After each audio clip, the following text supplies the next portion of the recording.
Hello everybody, you're welcome to my channel. So today I'm going to be showing you guys how I made this cowl boubou that has a collar neckline that can be rocked either ways. You can choose anyone you want for back and anyone you want for front. So that's what we're making today. It's easy to make and very understandable. So guys, my name is Fatima A. Yusuf and on this platform I share sewing tutorials. If this is something you like to learn, let's get to it and don't forget to subscribe. I have 3 yards of floral material here. You can use any type of material you want, and I have my lace pieces, but for the lace, half yard would be okay. So I'm going to show you guys how I normally fold my fabric. So this fabric has long length. It's not like Ankara fabric that has short length. So you just fold using the length. You join 2 hands together. So you have 2 layers, one fold, and then you fold again, joining 2 hands together. So that makes it 2 folds and you have 4 layers. So people that are confused on my folding, this is the way I fold fabrics that have long length. But when it comes to Ankara, you fold by the width. So for measurement, you'll be needing your sleeve length, full length, and the hip is actually optional. As you can see, I've folded my fabric and it's on my work floor surface, right? This part is because of while cutting, they didn't cut out the fabric well, but I'm very okay because the down parts are equal and I'm good to go.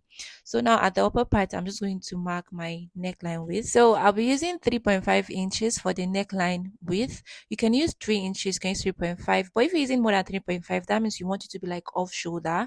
That means you can use like 4 or 5 if you want an off shoulder effect. So downward, I went down by 3 inches and I'll form a round neckline. That's for the back neckline.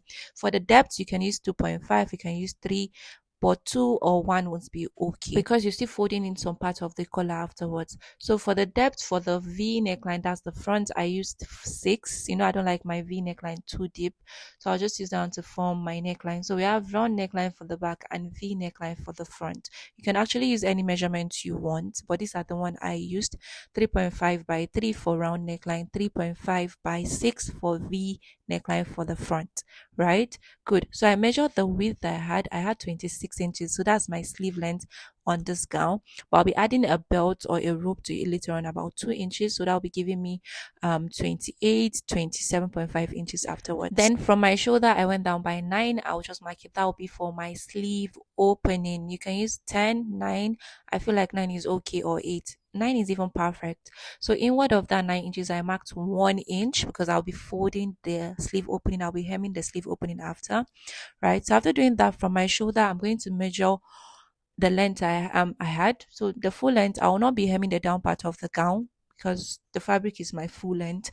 So now from the shoulder, I'm going to decide where I want my cowl effect to stop. Like I always tell you guys, it depends on your preference, on your client preference. You ask, some people might want it above or below their hip line, so you can mark 25, 24, 26.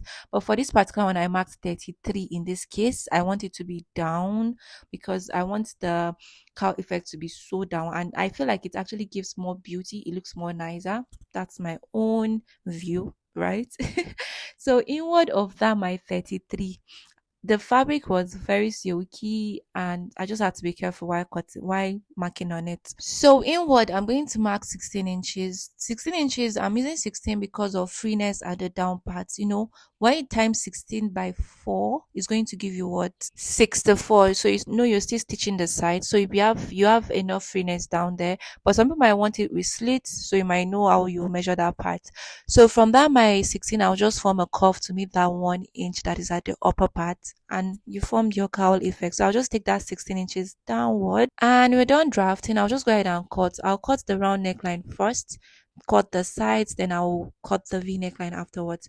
So I said hip measurement is optional because in this case, you see, I didn't use my hip because the cowl effect was below my hip line, so there's no need for me to use my hip measurement. But some clients might want it to be a little bit shapy, a little bit fitted, when you're working with cowl boubou. But this particular one is a very free cowl boubou, so that's why I said hip measurement is optional, but you might need it, right? And then for the down parts, you might actually need the hip to help you. You can divide your client's hip by 4, and then you add about 5 inches or 6, depending on how free your clients want the down to be for movement, right? So I'm done cutting, and this is what I had. So I'll just go ahead. I'm going to separate the back piece from the front piece because the neckline are two different necklines, right? So I'll separate it and I'll cut the V neckline, and you're done cutting your cowl boubou. Any cowl boubou you see on me, this is how I normally cut it, because people always ask me for tutorial when they see me wear cowl boubou. They are very easy to make and very comfortable to rock. So this particular measurement I use, you can use it for any size.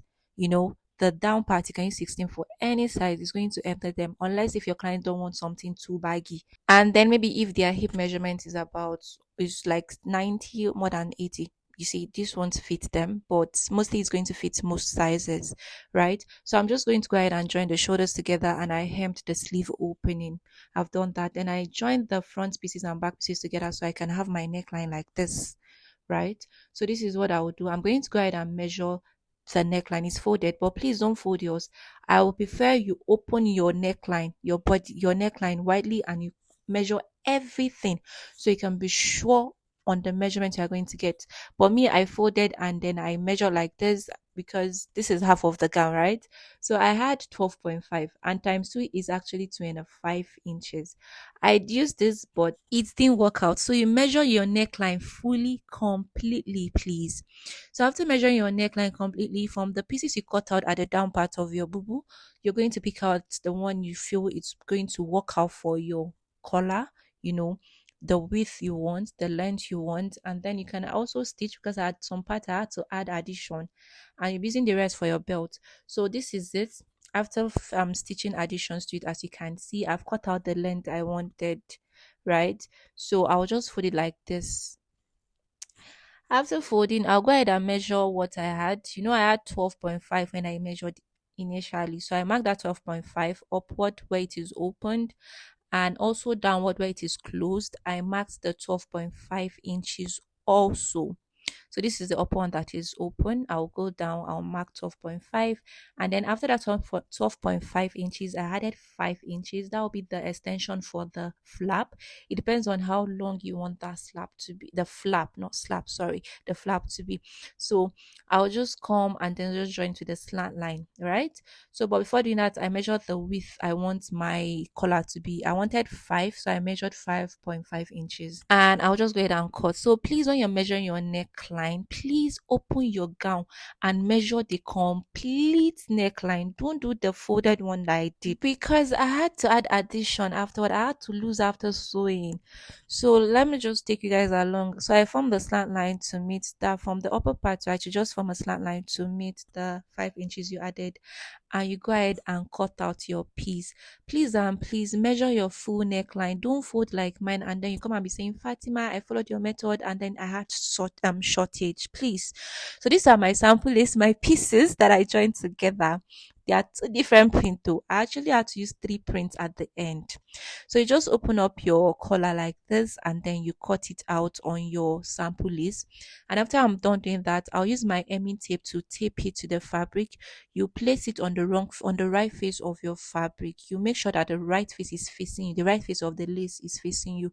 So I'll put my hemming tape down on my fabric, and then I'll just use my iron to press it so they can stick. After doing that, I stitch the slant area using 0.5 inch, and then I add to iron so that the middle point of this collar can be evident. Then I turn it outward.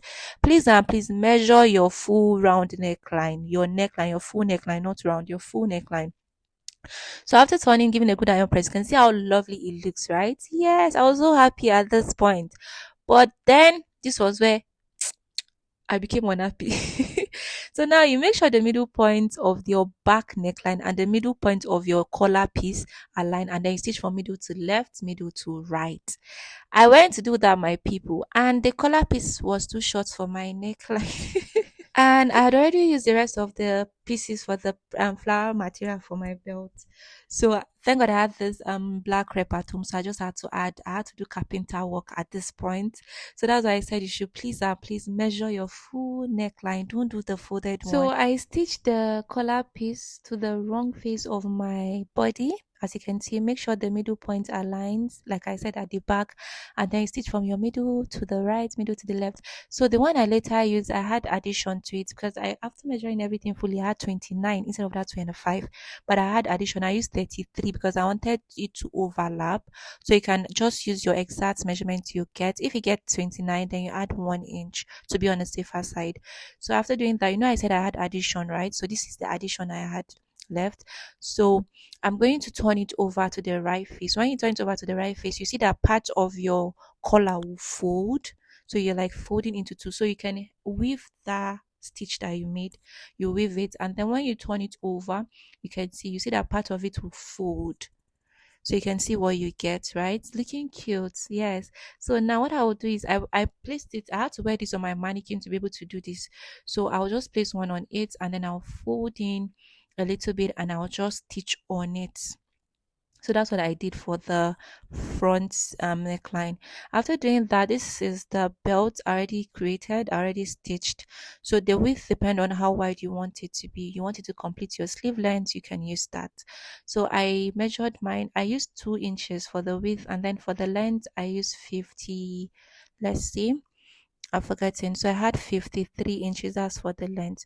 So I stitched that, right. And for the stitching, you just start, you close the upper part in this direction, and I stop in the middle, and I left those part on stitch, so I will use the middle to turn it out. So now I went ahead to stitch my body. I measured my sleeve opening 7 inches, and I stitch in this direction. Your sleeve opening depends on your choice, but I feel like 7-8 is okay. So after stitching, you can hem the down part if you want, but I'm not hemming because that's my full length, right? So now what I'm going to do is I'm going to turn it over to the right face, and then from my shoulder around the sleeve opening, I'm placing the middle point of my belt on it, and I'll stitch from middle to the end of my sleeve opening like this, from the middle to the end the other side, and that was how I stitched the belt to the sleeve. And guys, this is it on the mannequin. So you can tie your belt in a bow or any way you want to tie it, right? And then for the neckline, like I said, you can rock it either way. You can choose where you want to be your back. You can go a day with it like this, right? And you can with the back looking like this, and then you can go out another day with the front looking like this while the back is looking the other side. So thank you all for watching. If this video has been helpful, don't forget to subscribe, give me a thumbs up, and guys, I'm going to see you guys in another tutorial. Bye guys.